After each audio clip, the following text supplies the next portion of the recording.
یہ بہت شرمیلا ہے. ہم یوں کرتے ہیں کہ یہ مہمان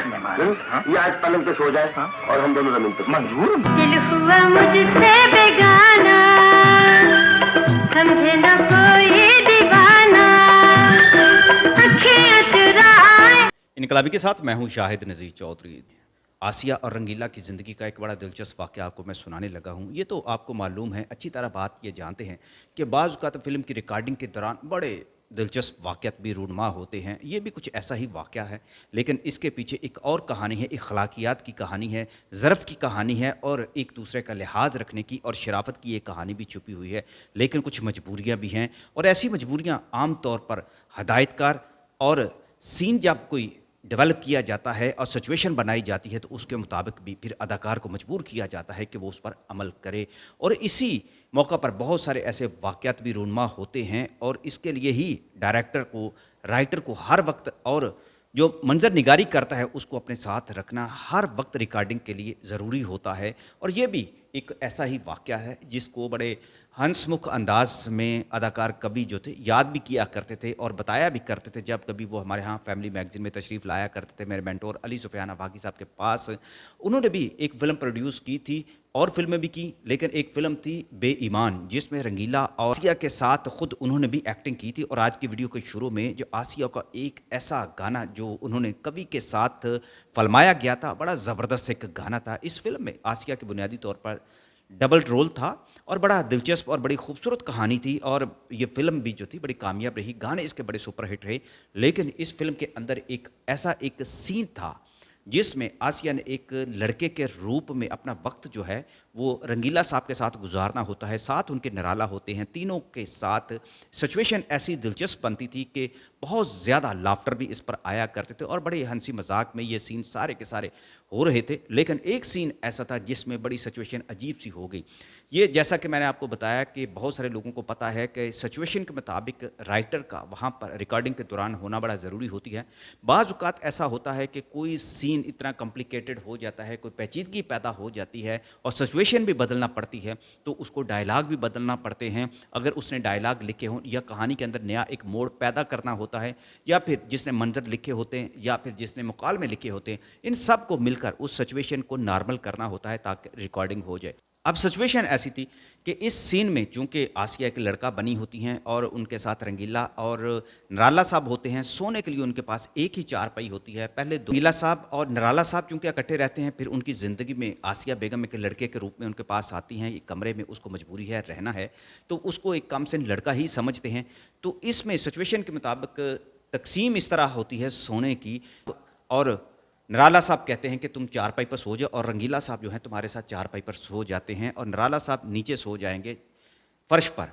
اب یہ سچویشن کا ایک تقاضا تھا اور سچویشن کے تقاضے کے مطابق آسیہ بیگم کو مکمل طور پر تیار کر لیا گیا تھا، رائٹر نے کہہ دیا تھا، اور سچویشن بھی ایسی ہی ڈیولپ کر لی گئی تھی. اور اس کے چونکہ پروڈیوسر خود بھی کبھی خان صاحب تھے اور سیٹ پر وہ بھی موجود تھے، اور وہ یہ سارا دیکھ رہے تھے کہ کس طرح سے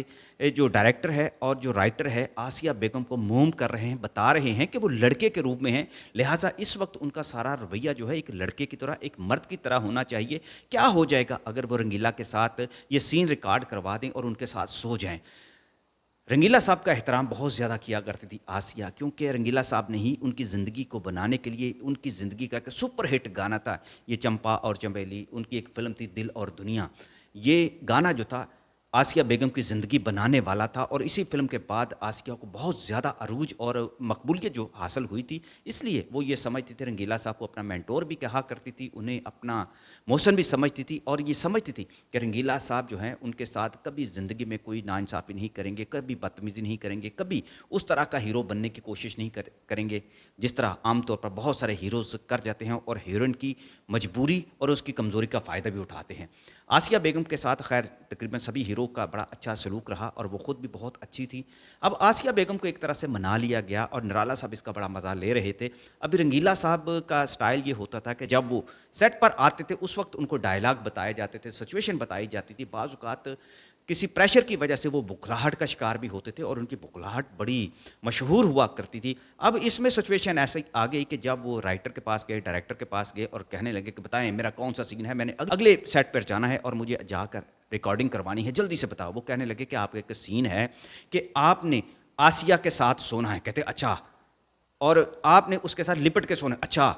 یہ رنگیلا صاحب کا یہ ایک انداز ہوتا تھا کہ وہ پوچھتے جاتے تھے اور ساتھ ساتھ کہتے جاتے تھے اچھا اچھا اچھا، چلو ٹھیک ہے، ریکارڈنگ شروع کرو، چلو آسیہ چلو تم چارپائی پر لیٹو، میں تمہارے ساتھ سوتا ہوں۔ اب اس طرح کی ایک سچویشن عام طور پر گفتگو میں کی جو تو بڑی بد تہذیبی کے بعد اخلاقی کی اور بڑی گندی سی جو ہے یہ صورتحال سی پیدا ہو جاتی ہے، لیکن فلم کا سین تھا اور اس کے تقاضے کے مطابق۔ لیکن کبھی خان صاحب نے رنگیلا صاحب کی طرف دیکھا، مسکرا دیے اور ان کی طرف دیکھ کر کہنے لگے آپ نے آسیہ کے ساتھ سونا ہے اس چارپائی پر جو کہ ایک لڑکے کے روپ میں ہے۔ تو یکا یک رنگیلا صاحب اپنی دنیا میں واپس آ گئے، تو وہ ایک دم رائٹر سے لڑ پڑے اور جس نے سچویشن لکھی تھی اس کے ساتھ بھی لڑ پڑے اور کہنے لگے یہ کون سی سچویشن ہے کہ تم مجھے اس کے ساتھ سلا کر اپنا منظر جو ہے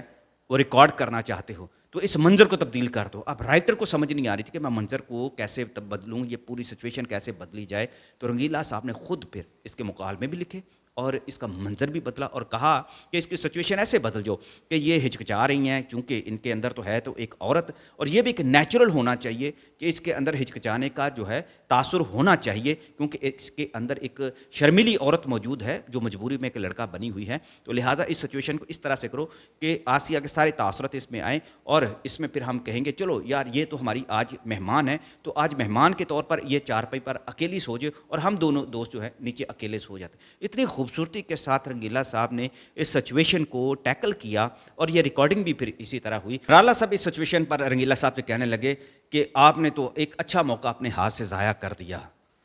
آسیہ بیگم تو بالکل تیار تھی یہ سارا سین ریکارڈ کروانے کے لیے، تو رنگیلا صاحب ہنس پڑے، وہ کہنے لگے بے وقوف نہیں بنتے، ہم جتنے بھی لوگ ہمارا مذاق اڑاتے ہیں، ہمیں جتنا بھی لوگ ہمارے مسخرہ سمجھتے ہیں، لیکن حقیقت ایسی نہیں ہونی چاہیے، ہمیں اپنی اداکارہ کی، ہمیں خواتین کی عزت کرنی چاہیے۔ کبھی صاحب کہتے تھے کہ رنگیلا صاحب کے منہ سے یہ الفاظ سن کر خود مجھے بڑی حیرت ہوئی کہ رنگیلا صاحب حقیقت میں لوگ ان کے بارے میں بڑی باتیں سنا دیتے تھے، لیکن رنگیلا صاحب حقیقت یہ ہے کہ بڑے شریف انسان تھے اور حیادار انسان تھے، لیکن بخلاہٹ جب ان پر طاری ہوتی تھی تو وہ بہت کچھ کر جاتے تھے۔